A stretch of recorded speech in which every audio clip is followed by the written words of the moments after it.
ओम नमः शिवाय। श्री शिवाय नमस्तुभ्यम। आप सभी का दिन शुभ हो। प्रिय श्रोताओं, आज हम सभी पावन सोमवार व्रत की कथा का श्रवण करने जा रहे हैं। आइए कथा से पहले हम सभी भगवान का ध्यान करें। हे भोलेनाथ, आप कैलाशपति हैं, माता पार्वती के प्रियतम हैं, कार्तिकेय और गणेश जी के पिता हैं। आप ही महाकाल हैं, आप ही जगत के पालनहार। आपके चरणों की वंदना करने मात्र से जन्म जन्मांतर के पाप नष्ट हो जाते हैं। हे देवाधिदेव महादेव, इस पावन सोमवार व्रत में हम संपूर्ण मन, वाणी और कर्म से आपका ध्यान कर रहे हैं। हम सभी पर अपनी कृपा दृष्टि बनाए रखें, हमारे जीवन से अज्ञान, अहंकार और पाप का नाश करें और हमें धर्म, अर्थ, काम और मोक्ष चारों पुरुषार्थों की सिद्धि प्रदान करें। एक बार किसी नगर में एक साहूकार था। उसके घर में धन की कोई कमी नहीं थी, लेकिन कोई संतान न होने के कारण वह बड़ा दुखी था। संतान प्राप्ति के लिए वो हर सोमवार को व्रत रखता था और पूरी श्रद्धा के साथ शिव मंदिर जाकर भगवान शिव और माता पार्वती की पूजा किया करता था। उसकी भक्ति देखकर एक दिन माँ पार्वती प्रसन्न होकर भगवान शिव से साहूकार की मनोकामना पूर्ण करने का निवेदन करती हैं। पार्वती जी के आग्रह पर भगवान शिव ने कहा, हे देवी, इस संसार में हर प्राणी को उसके कर्मों का फल मिलता है और जिसके भाग्य में जो हो उसे भोगना ही पड़ता है। लेकिन पार्वती जी ने साहूकार की भक्ति देखकर उसकी मनोकामना पूर्ण करने की इच्छा व्यक्त की। माता पार्वती के आग्रह पर भगवान शिव ने साहूकार को पुत्र प्राप्ति का वरदान तो दिया, लेकिन उन्होंने बताया कि ये बालक केवल 12 वर्षों तक ही जीवित रहेगा। माता पार्वती और भगवान शिव की इस संवाद को साहूकार सुन रहा था, इसलिए उसे ना तो इस बात की खुशी हुई और ना ही कोई दुख, बल्कि वो पहले की तरह ही शिव जी की पूजा करता रहा। कुछ समय के बाद साहूकार की पत्नी ने एक पुत्र को जन्म दिया। जब वह बालक 11 वर्ष का हुआ तो उसे पढ़ने के लिए काशी भेज दिया गया। साहूकार ने पुत्र के मामा को बुलाकर उसे बहुत सारा धन देते हुए कहा कि तुम इस बालक को काशी विद्या पढ़ने के लिए लेकर जाओ। तुम लोग रास्ते में यज्ञ कराते जाना और ब्राह्मणों को भोजन दक्षिणा देते हुए जाना। दोनों मामा भांजे इसी तरह यज्ञ कराते और ब्राह्मणों को दान दक्षिणा देते काशी नगरी निकल पड़े। इस दौरान रात में एक नगर पड़ा जहां नगर के राजा की कन्या का विवाह था, लेकिन जिस राजकुमार से उसका विवाह होने वाला था वह एक आंख से काना था। राजकुमार के पिता ने अपने पुत्र के काना होने की बात को छुपाने के लिए सोचा, क्यों ना उस साहूकार के पुत्र को दूल्हा बनाकर राजकुमारी से विवाह करा दूं और विवाह के बाद इसको धन देकर विदा कर दूंगा और राजकुमारी को अपने नगर ले आऊंगा। लड़के को दूल्हे के वस्त्र पहनाकर राजकुमारी से विवाह करा दिया गया। साहूकार का पुत्र ईमानदार था, उसे ये बात सही नहीं लगी, इसलिए उसने अवसर पाकर राजकुमारी के दुपट्टे पर लिख दिया कि तुम्हारा विवाह तो मेरे साथ हुआ है, लेकिन जिस राजकुमार के संग तुम्हें भेजा जाएगा वो एक आंख से काना है। मैं तो काशी विद्या पढ़ने जा रहा हूँ। जब राजकुमारी ने चुन्नी पर लिखी बातें पढ़ी तो उसने अपने माता पिता को ये बात बताई। राजा ने अपनी पुत्री को विदा नहीं किया, फिर बारात वापस चली गई। दूसरी ओर साहूकार का पुत्र और उसका मामा काशी पहुंचे और वहां जाकर उन्होंने यज्ञ किया। जिस दिन साहूकार का पुत्र 12 वर्ष का हुआ उस दिन भी यज्ञ का आयोजन था। लड़के ने अपने मामा से कहा कि मेरी तबीयत कुछ ठीक नहीं है। मामा ने कहा, तुम अंदर जाकर आराम कर लो। भगवान शिव के वरदान अनुसार कुछ ही देर में उस बालक के प्राण निकल गए। मृत भांजे को देखकर उसके मामा ने विलाप करना शुरू कर दिया। संयोगवश उसी समय भगवान शिव और माता पार्वती उधर से जा रहे थे। पार्वती जी ने भोलेनाथ से कहा, स्वामी, मुझे इसके रोने का स्वर सहन नहीं हो रहा, आप कृपया इस व्यक्ति के कष्ट को अवश्य दूर कीजिए। जब भगवान शिव मृत बालक के समीप गए तो वह बोले कि ये उसी साहूकार का पुत्र है जिसे मैंने 12 वर्षों की आयु का वरदान दिया था। अब आज इसकी आयु पूरी हो चुकी है। लेकिन मातृभाव से विभोर माता पार्वती जी कहने लगी, हे महादेव, आप इस बालक को और आयु देने की कृपा करें नहीं तो इसके वियोग में इसके माता पिता भी तड़प तड़प कर मर जाएंगे। माता पार्वती के पुनः आग्रह पर भगवान शिव ने उस लड़के को जीवित होने का वरदान दिया। शिव जी की कृपा से वह लड़का जीवित हो गया। शिक्षा पूरी करके लड़का मामा के साथ अपने नगर की ओर वापस चल पड़ा। दोनों चलते हुए उसी नगर में पहुंचे जहां उसका विवाह हुआ था। उस नगर में भी उन्होंने यज्ञ का आयोजन किया। उस लड़के के ससुर ने उसे पहचान लिया और महल में ले जाकर उसकी खूब आवभगत की और अपनी पुत्री को धूमधाम से विदा कर दिया। इधर साहूकार और उसकी पत्नी भूखे प्यासे रहकर अपने बेटे की प्रतीक्षा कर रहे थे। उन्होंने प्रण कर रखा था कि अगर उन्हें अपने बेटे की मृत्यु का समाचार मिला तो वो भी प्राण त्याग देंगे, परंतु अपने बेटे के जीवित होने का समाचार पाकर वे बेहद प्रसन्न हुए। उसी रात भगवान शिव ने साहूकार के स्वप्न में आकर कहा, हे श्रेष्ठी, मैंने तेरे सोमवार के व्रत करने और व्रत कथा सुनने से प्रसन्न होकर तेरे पुत्र को लंबी आयु प्रदान की है। इसी प्रकार जो कोई सोमवार व्रत करता है या कथा सुनता और पढ़ता है उसके सभी दुख दूर होते हैं और सभी मनोकामनाएं पूर्ण होती हैं। सभी प्रेम से बोलिए भोले शंकर भगवान की जय, माता पार्वती की जय। जिन्होंने श्रद्धा से सोमवार का व्रत किया, ये पावन कथा सुनी और भगवान शिव का पूजन किया, उनके जीवन से समस्त दुख, रोग, शोक और संकट दूर होते हैं। ये व्रत न केवल सांसारिक सुखों को प्रदान करता है बल्कि भगवान शिव की अपार कृपा से आत्मिक शांति, मोक्ष और चिर सुख की प्राप्ति भी कराता है। अब आइए हम पूर्ण समर्पण और सच्चे मन से भगवान से प्रार्थना करते हैं। हे नीलकंठ भगवान शिव, आप भोले हैं, दयालु हैं, आशुतोष हैं। हमने जो कुछ भी पूजा, व्रत और कथा श्रवण किया उसमें यदि कोई त्रुटि रह गई हो तो क्षमा करें। हमें अपने चरणों में अटल भक्ति और जीवन में सच्ची समझ प्रदान करें। हमारे जीवन से अज्ञान, अहंकार और अधर्म का नाश करें। शिव शिव कहकर हम जीवन की राह पर चलें, यही हमारा संकल्प है। ओम नमः शिवाय। सोमवार व्रत की महिमा अमोघ है। जो भक्त सच्चे मन से इसका पालन करते हैं उनके जीवन में धन, वैभव, संतान सुख, वैवाहिक सुख और सभी मनोरथों की पूर्ति निश्चित होती है। प्रिय श्रोताओं, अब आपको अपने कर्म और अपने भगवान पर अटूट विश्वास रखने वाली एक बहुत ही प्रेरक कहानी सुनाते हैं। एक बार की बात है, देवताओं के राजा देवराज इंद्र ने किसानों से किसी कारण से नाराज होकर 12 वर्षों तक वर्षा न करने का निर्णय लेकर किसानों से कहा कि अब आप लोग 12 वर्षों तक फसल नहीं उगा सकेंगे। सारे किसानों ने परेशान और व्याकुल होकर एक साथ इंद्रदेव से वर्षा करवाने की प्रार्थना की कि हे इंद्रदेव, कृपा कीजिए, ऐसा मत कीजिए, कृपया हर वर्ष पर्याप्त वर्षा किया कीजिए। तब इंद्र ने कहा, यदि भगवान शंकर अपना डमरू बजा देंगे तो वर्षा हो सकती है। किसानों के बार बार विनती करने पर देवराज इंद्र ने किसानों को ये उपाय तो बताया, लेकिन साथ में गुप्त वार्ता करके भगवान शिव से भी ये आग्रह कर दिया कि आप किसानों से सहमत बिल्कुल मत होइएगा भोलेनाथ।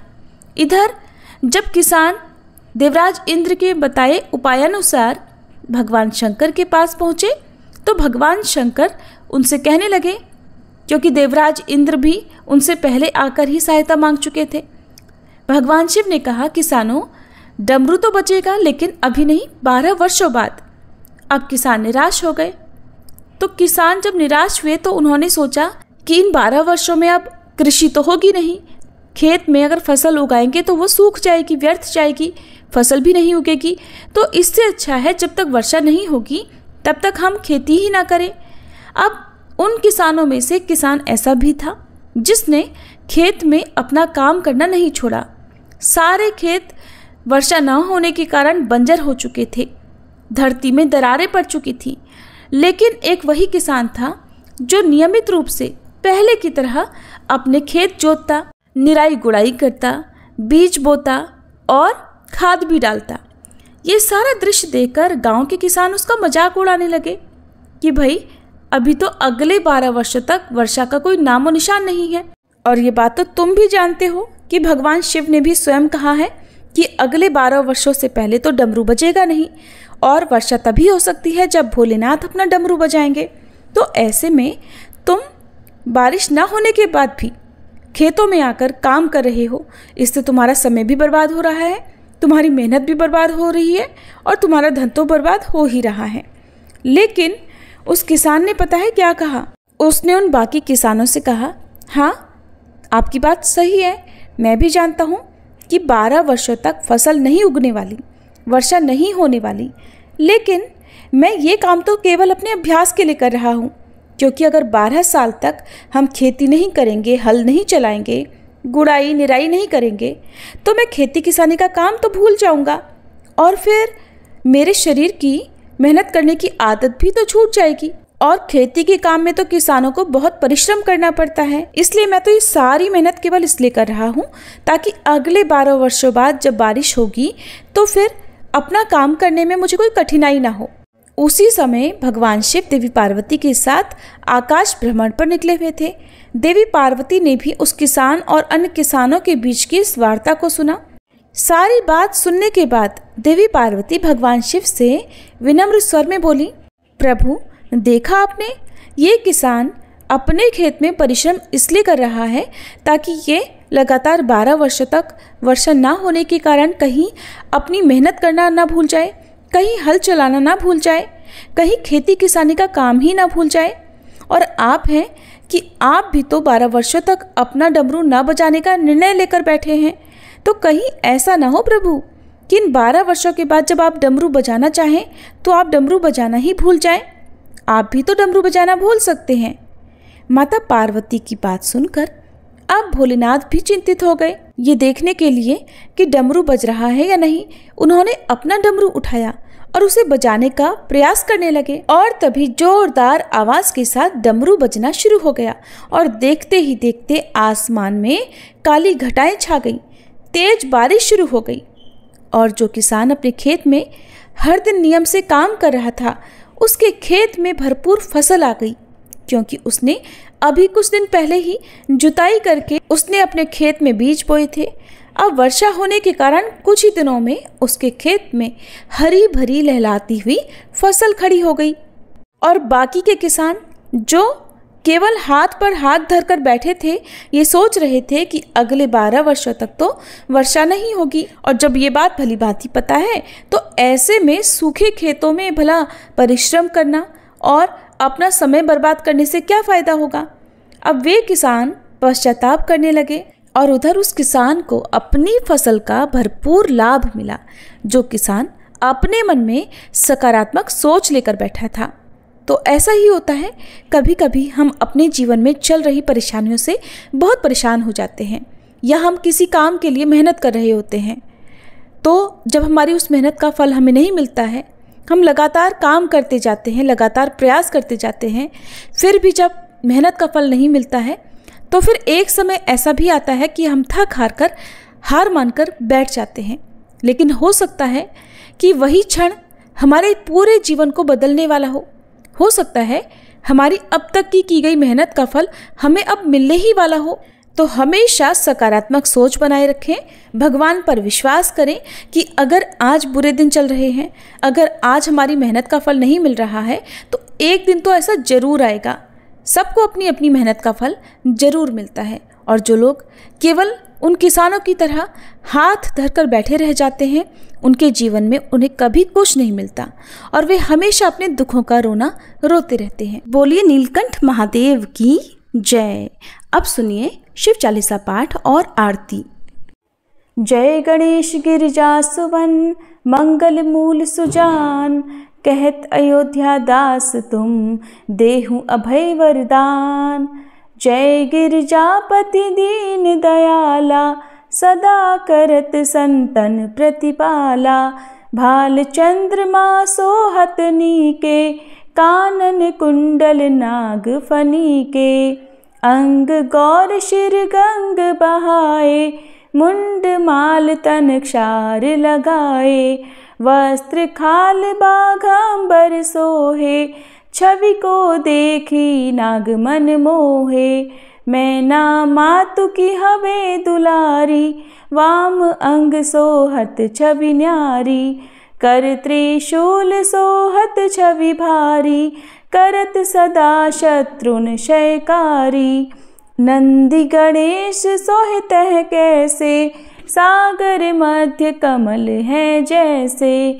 कार्तिक श्याम और गणराऊ, या छवि को कही जात न काऊ। देवन जब ही जाय पुकारा, तब ही दुख प्रभु आप निवारा। किया उपद्रव तारक भारी, देवन सब मिली तुम ही जुहारी। तुरत षडानन आप पठायऊ, लव निमेष मह मारी गिरायऊ। आप जलंधर असुर संहारा, सुयश तुम्हार विदित संसारा। त्रिपुरासुर सन युद्ध मचाई, सब ही कृपा कर लीन बचाई। किया तप ही भागीरथ भारी, पुरब प्रतिज्ञा तासु पुरारी। दानिन मह तुम सम को नाही, सेवक स्तुति करत सदाही। वेद नाम महिमा तब गाई, अकथ अनादि भेद नहीं पाई। प्रकटी उदधि मंथन में ज्वाला, जरत सुरासुर भये विहाला। कीन्ही दया तह करि सहाई, नीलकंठ तब नाम कहाई। पूजन रामचंद्र जब कीन्हा, जीत के लंक विभीषण दीन्हा। सहस कमल में हो रहे धारी, कीन्ह परीक्षा तब ही पुरारी। एक कमल प्रभु राखे उजोई, कमल नयन पूजन चह सोई। कठिन भक्ति देखी प्रभु शंकर, भय प्रसन्न दिए इच्छित वर।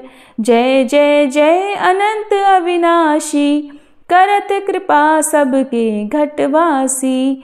दुष्ट सकल नित मोहि सतावे, भ्रमत रहो मोहि चैन ना आवे। त्राहि त्राहि मैं नाथ पुकारो, ये ही अवसर मोहि आन उबारो। लै त्रिशूल शत्रुन को मारो, संकट से मोहि आन उबारो। मात पिता भ्राता सब होई, संकट में पूछत नहीं कोई।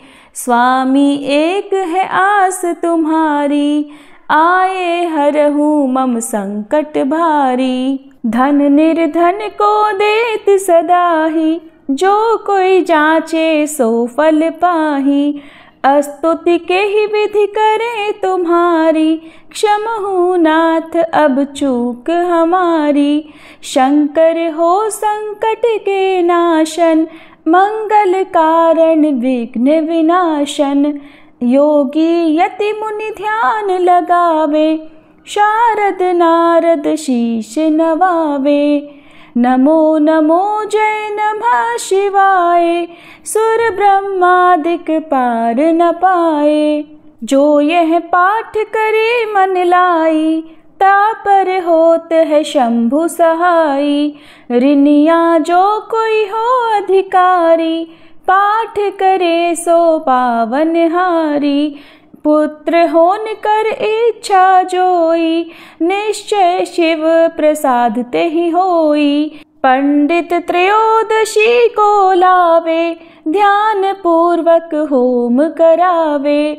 त्रयोदशी व्रत करे हमेशा, ताके तन नहीं रहे कलेशा। धूप दीप नैवेद्य चढ़ावे, शंकर सम्मुख पाठ सुनावे। जन्म जन्म के पाप नसावे, अंत धाम शिवपुर में पावे। कहे अयोध्या दास आस तुम्हारी, जानी सकल दुख हरहु हमारी। नित नेम कर प्रातः ही पाठ करो चालीसा, तुम मेरी मनोकामना पूर्ण करो जगदीश। मगसर छठी हेमंत ऋतु संवत 64 चान, स्तुति चालीसा शिव ही पूर्ण कीन कल्याण। हर हर महादेव। ओम जय शिव ओमकारा, स्वामी जय शिव ओमकारा। ब्रह्मा विष्णु सदाशिव, ब्रह्मा विष्णु सदाशिव, अर्धांगी धारा। ओम जय शिव ओमकारा। एकानन चतुरानन पंचानन राजे, स्वामी पंचानन राजे। हंसासन गरुड़ासन, वृषवाहन साजे। ओम जय शिव ओमकारा। दो भुज चारु चतुर्भुज, 10 भुज अति सोहे, स्वामी 10 भुज अति सोहे। त्रिगुण रूप निरखता, त्रिभुवन जन मोहे। ओम जय शिव ओमकारा। अक्षमाला वनमाला, मुंडमाला धारी, स्वामी मुंडमाला धारी। चंदन मृग मद सोहे, भाले शशिधारी। ओम जय शिव ओमकारा। श्वेतांबर पीतांबर, बाघांबर अंगे, स्वामी बाघांबर अंगे। सनकादिक गरुड़ादिक, भूतादिक संगे। ओम जय शिव ओमकारा। कर के मध्य कमंडल, चक्र त्रिशूलधारी, स्वामी चक्र त्रिशूलधारी। सुखकारी दुखहारी, जग पालनकारी। ओम जय शिव ओमकारा। ब्रह्मा विष्णु सदाशिव, जानत अविवेका, स्वामी जानत अविवेका। प्रणवाक्षर में शोभित, ये तीनों एका। ओम जय शिव ओमकारा। त्रिगुण स्वामी जी की आरती, जो कोई नर गावे, स्वामी जो कोई नर गावे। कहत शिवानंद स्वामी, रटत भोलानंद स्वामी, सुख संपत्ति पावे। ओम जय शिव ओमकारा। ओम जय शिव ओमकारा, स्वामी जय शिव ओमकारा। ब्रह्मा विष्णु सदाशिव, अर्धांगी धारा। ओम जय शिव।